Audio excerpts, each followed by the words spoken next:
medicine loves to just specialize in the heart or the liver or the brain or the female organs. But with traditional Chinese medicine or Ayurvedic medicine, they're looking at the whole mind body connection, and everything is a system and getting down to the root cause. I remember when I first met with my mentor who helps formulate our supplements, he looks at me and he goes, Sara, how did you even have the energy to walk into my office? You have you have no energy. You're not digesting your food. You have no life force. And he started using these terms that I didn't know what they meant. And he goes, let me see your hands. And I put up my hands and he goes, you are double water. You're double kapha. And he says, you have the worst constitution out of anybody, and you're a salmon swimming upstream. And someone could say, oh, well, that's really bad news. Why would you want to hear that? But I actually loved hearing that because it made me not feel crazy for how I felt. And then I found, then you know what you're working with. And so I want to start out with that you can't treat every single person the same, because we all have different constitutions, and there's the 3 doshas. So maybe you can explain what those doshas are and how they play into longevity and balance. Someone who is like me, double kapha, needs to work out differently than my husband who's double pitta, right? Or you need to do different modalities, different diets, different sleep patterns, what have you, depending on your basic constitution. I think you're so right about how you have to treat the whole body. And that's the beauty of Ayurveda, was they really understood that everything is connected. And, they understood that the gut was the second brain. We only have recently discovered that 95% of your serotonin is produced in your gut, as well as all the neurotransmitters. And that brain-gut connection, which is now sort of commonplace, they talked about it 2,000 years ago. And they developed therapies for that 2,000 years ago. And they also developed, the Ayurveda, Ayur means life, Veda means science. So it's the science of life. So what they did is they studied nature in a really intimate way. And they understand that there were cycles of nature. I wrote a book called The 3-Season Diet. Everybody thought it was crazy because there's actually 4 seasons. And I just thought, why don't you know that? Well, there's actually 3 harvests in nature.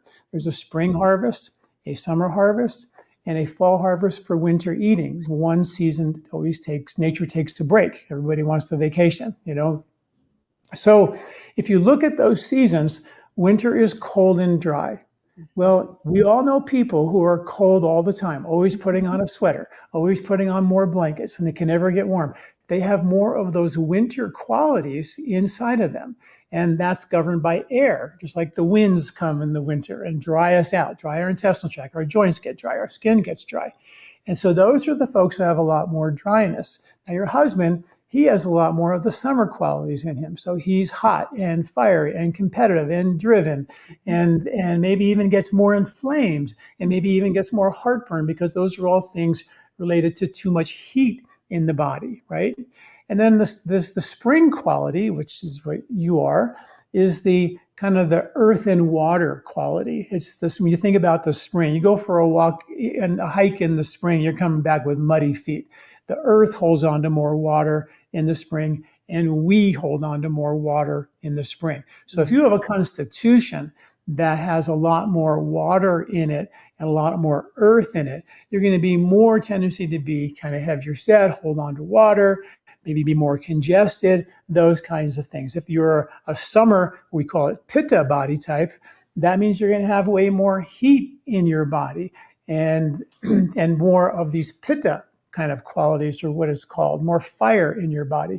So now, okay, so everybody knows that you have more of certain qualities of the 3 governing principles in nature: winter, summer, spring, according to the 3 harvests, right? So then you say, well, what do you do about that? Well, nature had a plan.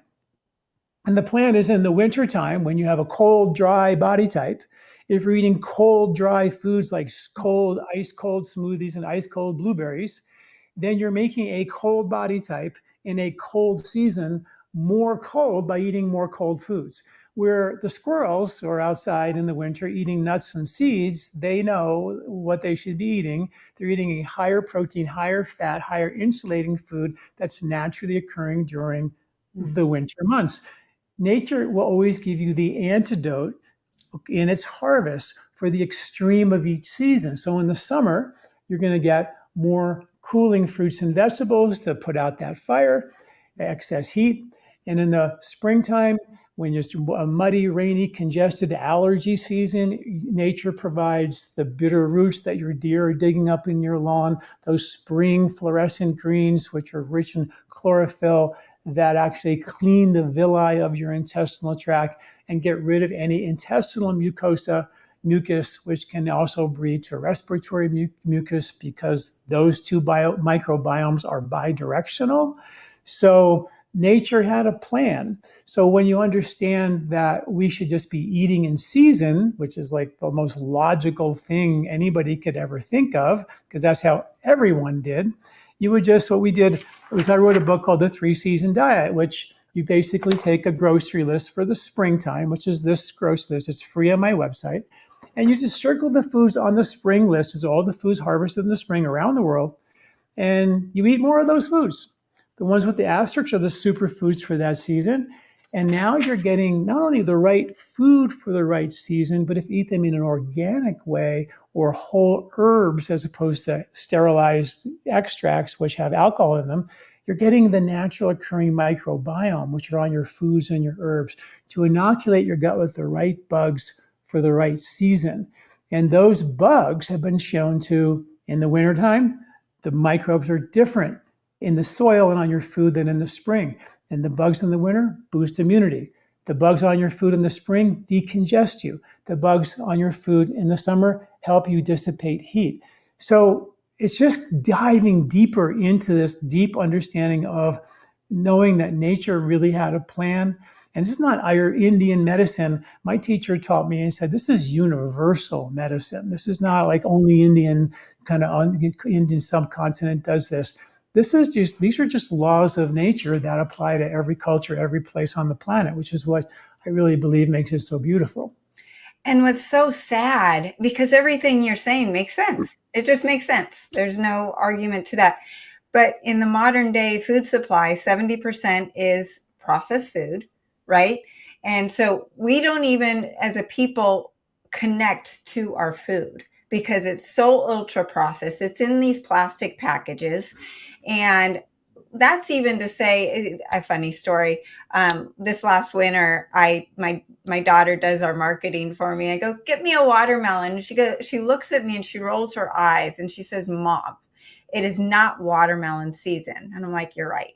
But there you go. Watermelon's a very cooling fruit. It's very good to cool inflammation in your gut if you've got any inflammation down there.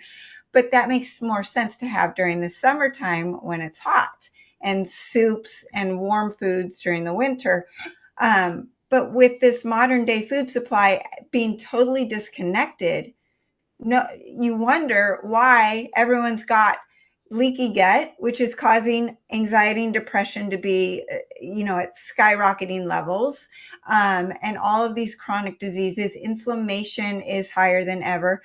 Histamine responses are worse than ever. I just had a client this morning say, Sarah, I actually have cleaned up my diet and I feel like I'm more sensitive to foods now than I was 4 months ago. And I said, well, we're getting into the summer allergy season. You've got new allergies. Most people, due to the spike protein and the environmental toxins and all that's going on in our modern world, has increased histamine response. So you have to be even more vigilant about what you put in your mouth, like you're saying, and according to the way nature